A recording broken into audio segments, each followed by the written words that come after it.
Musta tuntuu, että tehdään vaan pilkkaa tärkeästä aiheesta. Oliks tässä joku aihe? Liian raskasta ajatella sitä. Niin mitä tässä nyt siis tapahtuu?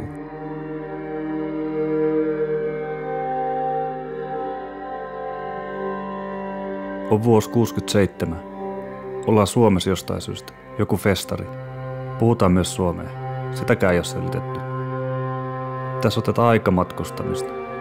Voidaan matkustaa ajassa, vaikka se tapahtuikin hallitsemattomasti. Nyt on 2015.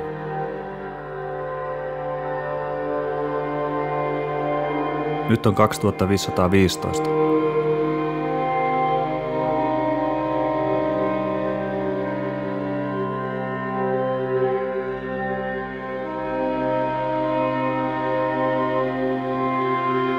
Nyt on 10 000 JKR.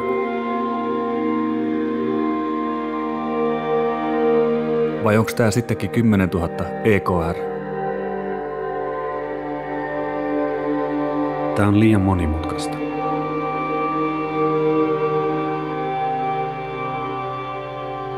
Aihekin on monimutkainen.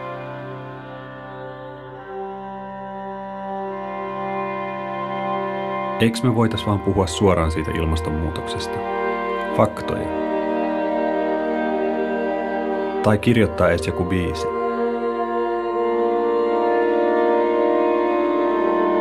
Todellisuus on vaan liian huonossa jamassa. Se ylittää käsityskyvyn. Ilmastonmuutos ei ole idea, vaan ilmapiiri. Kulttuurinen henki, joka läpäisee kaiken. Nakertaa kaikki saavutukset ontoiksi.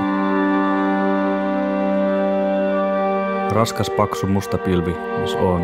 Jos ajattelee sitä suoraan, niin ahdistaa niin paljon, että ei jaksa nostaa ylös. Masennus ja ahdistus ei kuitenkaan tuota mitään.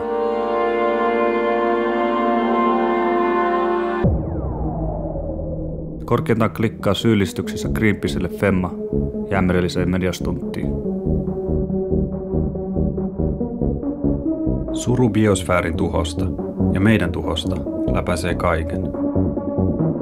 Kun juon kahvilassa americaanon, kun soitan kitaraa, harmonisoin näitä folk-hittejä.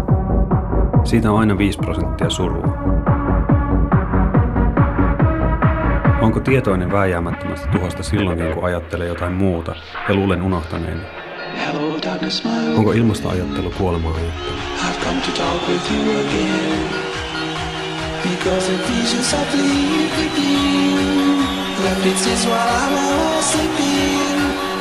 And the vision that was planted in my brain still remains within the sound of silence.